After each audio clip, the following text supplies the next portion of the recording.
بات اصل میں کیا تھی؟ بڑے ٹھنڈے دماغ سے میری بات کو سمجھیے گا۔ حضرت مولا علی شیر خدا کے بعد مسلمانوں کے متفقہ امیر بنے تھے حضرت امیر معاویہ۔ انہیں امیر کس نے بنایا تھا؟ امام حسن نے، حضرت علی کے بڑے صاحبزادے۔ حضرت امام حسن نے ان سے صلح کی، انہیں خلافت دی، اور صحیح بخاری میں نبی پاک نے فرمایا تھا میرا بیٹا حسن سردار ہے، جب مسلمانوں کی جماعتوں میں لہو بہہ جائے گا تو حسن ان کی صلح کرا دے گا۔ وہ صلح امام حسن نے کرائی، جناب امیر معاویہ امیر بن گئے۔ حضرت امیر معاویہ رضی اللہ تعالیٰ عنہ بڑا پیار کرتے تھے نبی پاک سے، بڑا احترام کرتے تھے حضور کے خاندان کا۔ ان کی جو اجتہادی خطائیں ہیں وہ اپنی جگہ پہ موجود ہیں، چونکہ امام حسن نے ان سے صلح کر لی، لہذا ہم بھی ان کے بارے میں کوئی جملہ کہنے کے مجاز، ہماری مجبوری امام حسن ہے، اس لیے کہ جسے امام حسن صحیح کہے پھر امام حسن کے ماننے والے کو اسے غلط نہیں کہنا چاہیے۔ کسی کو شک پڑ جاتا ہے حضرت امیر معاویہ پر، او خدا کے بندے، حضرت امیر معاویہ رضی اللہ تعالیٰ عنہ تو وہ شخصیت ہے، نبی پاک صلی اللہ علیہ وسلم نے امام حسن کو اپنے ساتھ ممبر پہ بٹھا کے فرمایا یہ میرا پتر چودھری ہے، یہ سردار ہے، یہ سید ہے۔ حضور کس طرح؟ فرمایا جب مسلمانوں کی دو جماعتیں لڑیں گی تو یہ صلح کرائے گا۔ تو وہ حضرت امیر معاویہ کی جماعت جس کے ساتھ حضرت امام حسن صلح کرے، تجھے کیوں نہیں قبول؟ بلا وجہ الجھتے ہو، بلا کرتے جی وہ یزید کے ابا جی تھے، تو نوح علیہ السلام کا بیٹا بھی تو کافر تھا نا، تو کافر کا باپ ہونے کا معنی یہ ہے کہ آپ الزام لگا دیں گے؟ عجیب آپ بات کرتے ہیں۔ قیامت میں کوئی کسی کا بوجھ، قرآن نے فیصلہ کر دیا ہے، کوئی کسی کا بوجھ، یزید اپنے معاملات کی جواب دے گا، اس کے گھر والے اس کی باتوں کا جواب، اور جو یہ کہتے ہیں نا کہ ان کے والد معاذ اللہ ٹھیک نہیں تھے، وہ یہ بھی لکھتے ہیں کہ یزید کا پتر بڑا ٹھیک تھا۔ یزید کے بیٹا ہے جس کا نام معاویہ بن یزید ہے، یزید کے بعد لوگوں نے تخت پہ بٹھایا، 40 دن اس نے حکومت کی، اور لوگوں سے کہنے لگا کہ نہ میں اس کرسی کے قابل ہوں، نہ میرا باپ قابل تھا۔ یزید کا پتر فرمایا نہ میں اس قابل ہوں، نہ میرا ابا قابل تھا، میں اس کرسی پہ کیسے بیٹھوں جس کے پایوں میں محبوب کی اولاد کا خون ہو؟ تلاش کر لو کوئی اپنا امیر، 40 دن کے اندر بندہ تلاش کر لو، میں اس قابل نہیں۔ تم یہ تو لکھتے ہو اس کے بیٹے کے بارے میں، یہ کیوں نہیں مانتے کہ حضرت امیر معاویہ کے ساتھ امام حسن نے صلح کی؟ آپ بات کو سمجھیں۔ اور کچھ اتنے بیوقوف ہیں، اتنے نادان ہیں، ان کو کوئی اور بات نہیں ملتی تو کہتے ہیں امام حسین کو آنا نہیں چاہیے تھا، حکومت بن گئی تھی، یزید بیٹھ گیا تھا، معاذ اللہ۔ پتہ ہے حضرت عبداللہ بن زبیر کیا فرماتے تھے؟ فرماتے تھے ہم تو یزید کے خلاف اس وقت نکلے کہ ہمیں یقین ہو، یہ اس بندے کی بات بتا رہا ہوں جسے گٹی میرے نبی پاک نے لعاب دہن سے عطا فرمائی، لعاب دہن سے گٹی دی رسول کریم۔ حضرت ابوبکر صدیق کے سے حضرت زبیر بن عوام جو حضور کی پھپھی کے بیٹے ہیں، ان کے بیٹے حضرت عبداللہ بن زبیر کہتے ہیں ہم تو یزید کے خلاف اس وقت نکلے کہ ہمیں ڈر تھا اگر اب بھی نہ نکلے تو آسمان سے پتھر برسیں گے، کہیں ہمیں سزا نہ ملے، اتنا بڑا مجرم، اور تم کہتے ہو امام حسین کو نکلنا نہیں چاہیے۔ تو خرابی ہوتی ہے میرے عزیز، خرابی ہوتی۔ آپ کو پتہ ہے میں ان مسائل پر کم بات کرتا ہوں لیکن ضروری بڑا سمجھتا ہوں، میں سمجھتا ہوں یہ ضروری چیزیں۔ مہربانی فرمائیں کسی جگہ بھی کسی ایک کے بارے میں بھی اپنے عقیدے میں کبھی کوئی کمزوری پیدا، کبھی نہ کوئی کمزوری پیدا، اتنی سی بھی بات کسی کی سننا، کسی کی کرنا، جس کا ہمارا منصب ہی نہیں، اور کچھ اور بیوقوف ہیں۔ میں یونیورسٹی میں تھا چند دن پہلے، تو لیکچر کے بعد ایک دوست مجھے کہنے لگے کہ مولوی ایک دوسرے کے پیچھے نماز نہیں پڑھتے۔ میں نے اس کو کچھ پیار کی دلیلیں بھی دی، محبت کی، اس کو کہتے ہیں الزامی جواب ہمارے اصول تفسیر میں۔ میں نے اسے کہا کہ ایک ڈاکٹر سے دوائی لے لیں، دوسرے کے پاس جائیں تو کہتا ہے اسے تو پتہ ہی نہیں، تم غلط آدمی کے پاس چلے گئے، تو اس سے آپ کو ٹینشن نہیں ہوتی؟ یہ روز سیاستدان دھما چوکڑی مچا رہے ہوتے ہیں کہ فلانا چور ہے، فلانا چور ہے، تو اس سے نہیں ٹینشن، مولویوں کی ٹینشن ہے تمہیں۔ کہنے لگا جی نہیں، کیوں نہیں نماز پڑھتے؟ میں نے اسے کہا یار، اور وہ مجھے کہنے لگا جی آپ بڑی مثبت بات کرتے ہیں تو اس لیے میں نے آپ سے سوال کیا۔ میں نے کہا یار بڑی سادی سی بات ہے، اگر تیری سمجھ میں آ گئی تو ٹھیک ہے، نہ بھی آئی تو منوانا تو میرے ذمہ ہے بھی نہیں، بتانا میرے ذمہ ہے۔ تو یہ بتا، میں نے کہا تیرے ابا جی کو، تیری اماں کو بندہ کافر کہہ گزرے، کوئی مولوی بہت بڑا شیخ الحدیث ہو، اصول تفسیر پہ، فقہ پہ، حدیث پہ دسترس رکھتا ہو، اور مستحضر علم ہو اس بندے کا، تیرے ابے اور اماں کو کافر کہے تو نماز پڑھتا ہے؟ کہنے لگا نہیں۔ تو میں نے کہا جو میرے نبی پاک کے ماں باپ کو مشرک مانے، اور میں نے کہا اگر تم نے دلیل چاہیے ہوگی تو بندے میں تمہیں دوں گا، اور بائی نیم دوں گا، اور میں ان کی تحریریں تمہیں دوں گا، جو مر گئے یہ لکھتے ہوئے کہ چونکہ وہ پہلے چلے گئے تھے انہوں نے کلمہ نہیں پڑھا، لہذا معاذ اللہ صبح معاذ اللہ دوزخ میں جائیں گے۔ تیرا حوصلہ پڑھتا ہے تو پڑھ نماز، میرا تو نہیں پڑھتا، میں کیسے پڑھوں؟ اور اس قدر کمزور نظریے ایک آدمی کہ اپنے قلم سے لکھتا ہے، اپنے قلم سے اپنی کتاب میں لکھتا ہے کہ جس مچھلی کے پیٹ میں حضرت یونس نے کچھ دن گزارے وہ مچھلی جنت میں جائے گی، یہ شرم نہیں آتی؟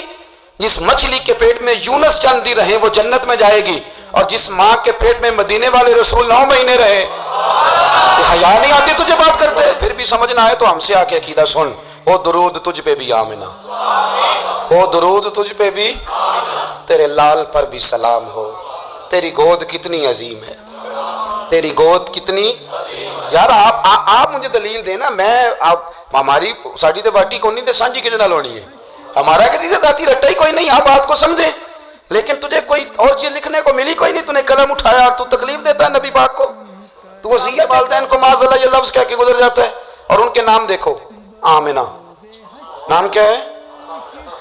آمنہ، آمنہ نام کافروں جیسا ہے، اور والد کا نام کیا ہے؟ سبحان اللہ، عبداللہ کا معنی ایک کافروں جیسا نام ہے، مت ماری ہے، اور کتابیں لکھی جا رہی ہیں اور سیرت لکھی جا رہی ہے اور دلیلیں دی جا رہی ہیں، لوگوں کو خیال ہی نہیں آتا، عجیب فلسفہ ہے۔ 4 اقوال ہمارے بزرگوں نے لکھے ہیں نبی پاک کے والدین کے بارے میں۔ سب سے پہلے امام سیوطی فرماتے ہیں رسول کریم علیہ السلام نے فرمایا کہ پوری دنیا میں جب کفر رہتا ہے تب بھی 10 لوگ اللہ کی توحید پر ہمیشہ قائم رہتے ہیں، یہ نہیں ہو سکتا کہ ساری دنیا کفر سے بھر جائے۔ فرماتے ہیں میرے محبوب کے والدین بھی ان 10 لوگوں میں شامل ہیں، حضور کے والدین بھی ان، اور دوسرا قول آپ فرماتے ہیں نبی پاک کے والدین زمانہ فطرت پہ تھے۔ زمانہ فطرت وہ زمانہ ہوتا ہے جس کے اندر نبی نہیں ہوتا، تو لوگ جس دین کو بہتر سمجھتے ہیں اللہ کی توحید کے ساتھ اس پر عمل کرتے ہیں تو ان پر کوئی مواخذہ۔ اور تیسری بات یہ کہ نبی پاک کے والدین حضرت ابراہیم کی ملت پر تھے، حضرت ابراہیم کے دین پر تھے، اور حضرت ابراہیم کا وہ دین ہے جس کو قرآن کہتا ہے کہ وہی دین ابراہیمی دین محمدی ہے صلی اللہ علیہ وسلم، وہی دین محمدی ہے۔ اور چوتھی بات اس کو علامہ ذہبی نے لکھا، علامہ خفاجی نے لکھا، قاضی اجاز نے لکھا، محدثین نے لکھا، حدیث کی راوی سیدہ عائشہ صدیقہ ہیں رضی اللہ تعالیٰ عنہ، کہتی رات کو میں اٹھی تو میں نے نبی پاک صلی اللہ علیہ وسلم کو روتے ہوئے دیکھا۔ یا رسول اللہ کیا ہوا؟ فرمایا میں نے رب کریم کی بارگاہ میں عرض کی تھی یا اللہ میرے ماں باپ کو زندہ کر دے تاکہ وہ میرا کلمہ پڑھ لیں، ہے تو پہلے بھی دین فطرت پر انہیں کنتم خیر امت ان کا اعزاز بھی نصیب ہو جائے، تو حضور فرمانے لگے اللہ نے انہیں زندہ کیا ہے، وہ میرا کلمہ پڑھ کے دوبارہ قبروں میں گئے ہیں۔ تو امام سیوطی فرماتے ہیں کہ وہ نبی پاک علیہ السلام کی امت کا اعزاز بھی اللہ نے انہیں عطا کر دیا ہے۔ لو مدینے کی تجلی سے لگائے ہوئے ہیں، لو مدینے کی تجلی سے لگائے ہوئے ہیں، لو مدینے کی لو مدینے کی تجلی سے لگائے ہوئے ہیں، دل کو ہم مطلع انوار بنائے ہوئے ہیں، دل کو ہم مطلع انوار بنائے ہوئے ہیں، کشتیاں اپنی کشتیاں اپنی کنارے سے لگائے ہوئے ہیں، کشتیاں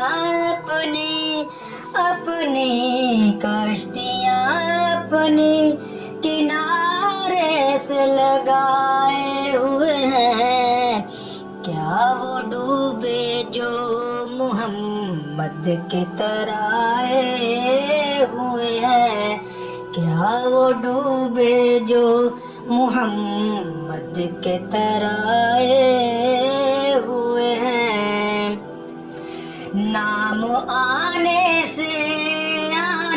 سے نام آنے سے ابو بکر عمر کا لب پر، نام آنے سے